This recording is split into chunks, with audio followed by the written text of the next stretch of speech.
नमस्कार विद्यार्थी मित्रांनो, स्वागत आहे तुम्हा सर्वांचं परत एकदा ज्ञानधारा या मराठी यूट्यूब चॅनलवर.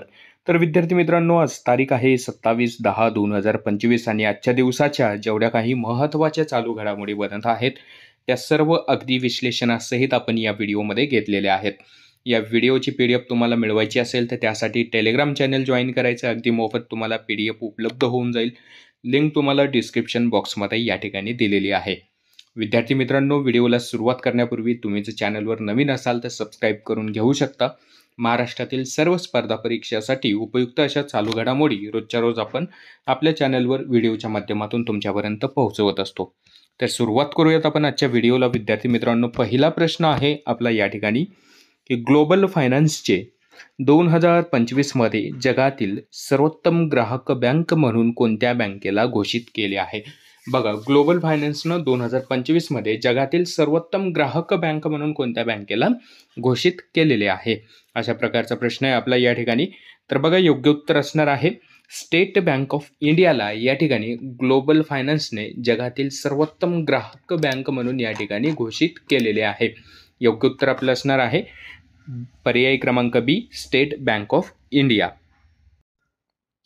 याच्याबद्दल महत्त्वाचे मुद्दे बघणार आहोत.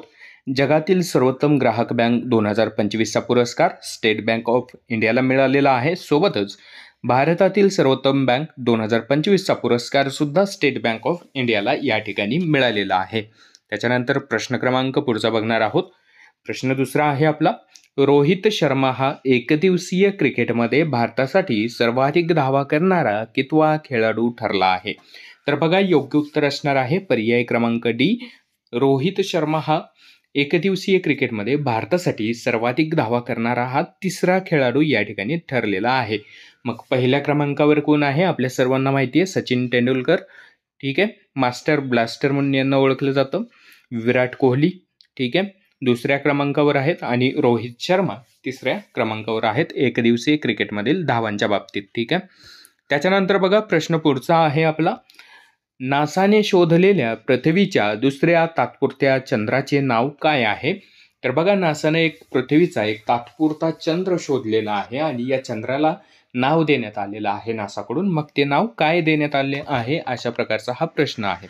तर बघा, पर्याय क्रमांक ए आपलं योग्य उत्तर आहे. 2025 PN7 अशा प्रकारचं नाव या चंद्राला नासाकडून देण्यात आलेलं आहे. नासा ही अमेरिकेची अंतराळ संशोधन संस्था आहे. त्याचप्रमाणे भारताची इस्रो ही अंतराळ संशोधन संस्था आहे, ठीक आहे. हे माहिती असणं आवश्यक आहे. याच्याबद्दल महत्त्वाची माहिती, अधिकृत नाव ठेवलं आहे 2025 PN7. त्यानंतर प्रकार आहे अर्धचंद्र, ठीक आहे, जो चंद्र सापडला आहे त्याचा प्रकार. त्यानंतर वैशिष्ट्य आहे, हा खऱ्या चंद्राप्रमाणे पृथ्वीच्या गुरुत्वाकर्षणाने फिरत राहतो, पण काही दशकानंतर तो कायमस्वरूपी कक्षेतून निघून जाईल, ठीक आहे. आता बघा, हा जो काही चंद्र आहे तो पृथ्वीच्या गुरुत्वाकर्षणाने पृथ्वीच्या बाहेरच्या साईडला किंवा ज्याप्रमाणे आपला खरा चंद्र फिरतो त्याच पद्धतीनं हा चंद्र पण फिरतो. परंतु नासाचा असा अंदाज आहे की काही वर्षानंतर, म्हणजे 10 वर्षानंतर किंवा दशकानंतर हा जो काही चंद्र आहे तो पृथ्वीच्या कक्षेतून बाहेर निघून जाईल. त्याच्यामुळे याला तात्पुरता चंद्र म्हणून या ठिकाणी नाव देण्यात आलेलं आहे आणि ते नाव आहे 2025 PN7, ठीक आहे. त्याच्यानंतर बघा, प्रश्न क्रमांक चौथा असणार आहे आपला, 24 ऑक्टोबर 2025 रोजी संयुक्त राष्ट्रसंघ, ज्याला आपण UN म्हणून ओळखतो, तर UNचा कोणता स्थापना दिवस या ठिकाणी साजरा करण्यात आला आहे? कोणता किंवा कितव्या क्रमांकाचा, कितवा स्थापना दिवस या ठिकाणी UNचा साजरा करण्यात आला आहे? तर योग्य उत्तर आहे पर्याय क्रमांक डी, 80वा स्थापना दिवस या ठिकाणी UNचा किंवा संयुक्त राष्ट्रसंघाचा या ठिकाणी साजरा करण्यात आलेला आपल्याला पाहायला मिळतं 24 ऑक्टोबर 2025. मग अशा पद्धतीचा प्रश्न येऊ शकतो की UNचा स्थापना दिवस कोणता आहे किंवा दरवर्षी UNचा स्थापना दिवस कोणत्या तारखेला साजरा केला जातो, अशा प्रकारचे प्रश्न पण तुम्हाला विचारले जात असतात. त्याच्यानंतर महत्त्वाच्या माहितीमध्ये, स्थापना दिवस हा जगभरात संयुक्त राष्ट्र दिवस म्हणून ओळखला जातो. महत्त्व, हा दिवस संयुक्त राष्ट्रांच्या उद्दिष्टांची आणि जगभरातील कार्याची आठवण करून देतो. आणि त्याचे महत्त्व अधोरेखित करत असतो. ठीक आहे. प्रश्न पुढचा बघणार आहोत. 5व्या क्रमांकाचा प्रश्न आहे आपला, भारतातील पहिला काचेचा झुलता पूल कोठे बांधला जात आहे? तर बघा, योग्य उत्तर आहे ऋषिकेश या ठिकाणी भारतातील पहिला काचेचा झुलता पूल या ठिकाणी बांधला जात आहे. ठीक आहे. पर्याय क्रमांक ए आपलं योग्य उत्तर असणार आहे. पुलाचं नाव आहे बजरंग सेतू. लांबी आहे 132 मीटर. वैशिष्ट्य आधुनिक अभियांत्रिकी, काचेचा पारदर्शक पायवाटा, केदारनाथ मंदिरापासून प्रेरित प्रवेशद्वार. उद्देश लक्ष्मण झुला या जुन्या पुलाला पर्याय देणे, जो सुरक्षेच्या कारणास्तव बंद करण्यात आला आहे. पूर्ण होण्याची अपेक्षित वेळ डिसेंबर 2025 पर्यंत. ठीक आहे. महत्त्वाचे मुद्दे आहेत, कुठलाही एकावर तुम्हाला प्रश्न विचारला जाऊ शकतो, नोट करून ठेवू शकता. त्यानंतर बघा, प्रश्न पुढचा आहे आपला, सिरिकित कटियाकारा यांचे वयाच्या 93व्या वर्षी निधन झाले. त्या कोणत्या देशाच्या माजी राणी होत्या? तर बघा, योग्य उत्तर आपलं असणार आहे पर्याय क्रमांक बी, थायलंड या देशाच्या त्या राणी होत्या. त्यांच्याबद्दल महत्त्वाची माहिती, त्या थायलंडच्या राणी मदर म्हणून ओळखल्या जात होत्या. त्यांनी राजशाहीमध्ये महत्त्वपूर्ण भूमिका या ठिकाणी बजावलेली आपल्याला पाहायला मिळते. त्यांनी ग्रामीण गरिबांना मदत करणे आणि पारंपरिक हस्तकला जतन करणे यांच्यासारख्या अनेक शाही प्रकल्पांचे नेतृत्व केलेले आहे. ठीक आहे. कोणत्या देशाच्या राणी होत्या? तर थायलंड या देशाच्या त्या राणी होत्या. त्यानंतर बघा, प्रश्न क्रमांक 7 आहे आपला, डेम सारा मुल्लाली यांची चर्चची पहिली महिला प्रमुख म्हणून कोणत्या देशात नियुक्ती होणार आहे? ठीक आहे. डेम सारा मुल्लाली यांची चर्चची पहिली महिला प्रमुख म्हणून कोणत्या देशामध्ये नियुक्ती होणार आहे? तर बघा, योग्य उत्तर आहे इंग्लंड या देशामध्ये त्यांची नियुक्ती होणार आहे. पर्याय क्रमांक डी आपले या ठिकाणी योग्य उत्तर आहे. इंग्लंड या देशामध्ये त्यांची नियुक्ती होणार आहे. देश आहे इंग्लंड. पद आहे कॅन्टरबरीची आर्चबिशप या नावाचं हे पद असलेलं आपल्याला पाहायला मिळतं. ऐतिहासिक महत्त्व पाहायचं आहे.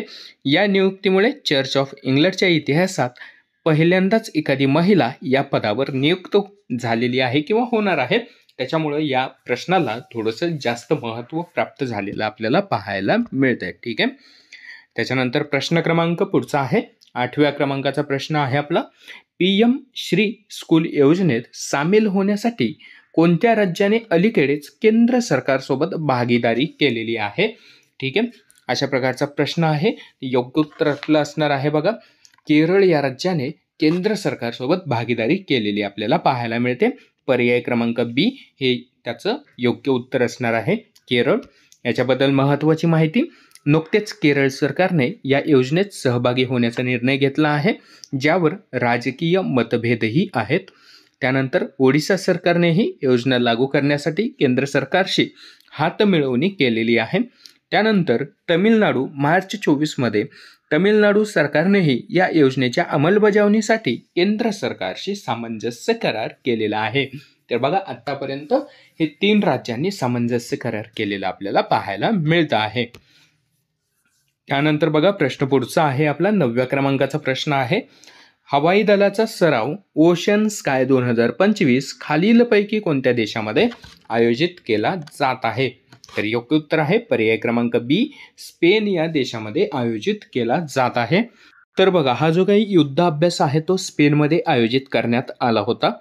गँडो एअरबेसवर हा युद्धाभ्यास आयोजित करण्यात आलेला आहे. सहभागी देश आहेत, भारतीय हवाई दलाने यात सहभाग घेतला होता. भारत हा गैर नाटो देशांपैकी पहिला देश आहे ज्याने या युद्ध सरावामध्ये भाग घेतलेला आहे. ठीक आहे. नाटो देशांचा जर विचार केला तर नाटो देशा व्यतिरिक्त भारताने या युद्धाभ्यासामध्ये भाग घेतलेला आपल्याला पाहायला मिळतो. गैर नाटो देशांमध्ये भारत हा पहिला देश ठरलेला आहे ज्याने या युद्धाभ्यासामध्ये या ठिकाणी भाग घेतलेला आहे. त्याच्यानंतर उद्दिष्ट पाहायचं आहे, हवाई लढाऊ कौशल्य आणि सहकार्य सुधारणे या सरावाचे मुख्य उद्दिष्ट असलेलं या ठिकाणी पाहायला मिळते. मग योग्य उत्तर होतं स्पेन या देशामध्ये आयोजित करण्यात आलेला होता ओशन स्काय 2025चा युद्धाभ्यास. ठीक आहे. आणि आजचा आपला शेवटचा प्रश्न आहे बघा, 10व्या क्रमांकाचा प्रश्न, हे महाराष्ट्राचे राज्यपाल आचार्य देवव्रत यांनी प्रकाशित केलेले मोदीज मिशन हे पुस्तक कोणी लिहिलेले आहे?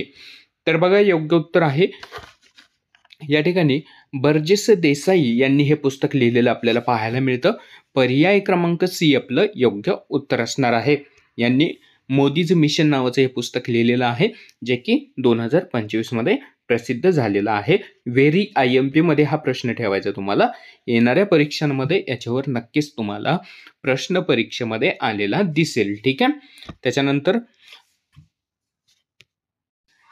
जेवढे काही 2025 मध्ये प्रसिद्ध झालेली पुस्तके असतील आणि त्याचे लेखक असतील ते पण तुम्हाला पाहून ठेवायचं आहे. 2025 मध्ये झालेल्या प्रकाशित झालेल्या पुस्तकांवर बरेचसे प्रश्न आपल्याला मागे GMC भरती असेल, त्यानंतर नोंदणी मुद्रांक भरती असेल, या परीक्षांमध्ये विचारले गेलेले पाहायला मिळतात. ठीक आहे. त्याच्यामुळं 2025 मध्ये प्रसिद्ध झालेली पुस्तके असतील आणि जुनी जे प्रसिद्ध पुस्तकं आणि लेखक आहेत हे पण तुम्हाला माहिती असणं आवश्यक आहे. ठीक आहे विद्यार्थी मित्रांनो, आजचे 10 प्रश्न या ठिकाणी आपले संपलेले आहेत. महत्त्वाचे 10 प्रश्न आपण घेतलेले होते. सोबतच याचा PDF तुम्हाला अगदी मोफत टेलिग्राम चॅनलला मी उपलब्ध करून देत असतो. टेलिग्राम चॅनल जॉईन करा, लिंक तुम्हाला डिस्क्रिप्शनमध्ये दिलेली आहे. माहिती आवडली असेल तर लाईक करा, शेअर करा तुमच्या मित्रांपर्यंत. जे स्पर्धा परीक्षांची तयारी करतात त्यांच्यासाठी पण अत्यंत महत्त्वाचा हा व्हिडिओ ठरू शकतो. तर भेटूयात पुढच्या व्हिडिओमध्ये. तोपर्यंत सर्वांना धन्यवाद. जय हिंद, जय महाराष्ट्र.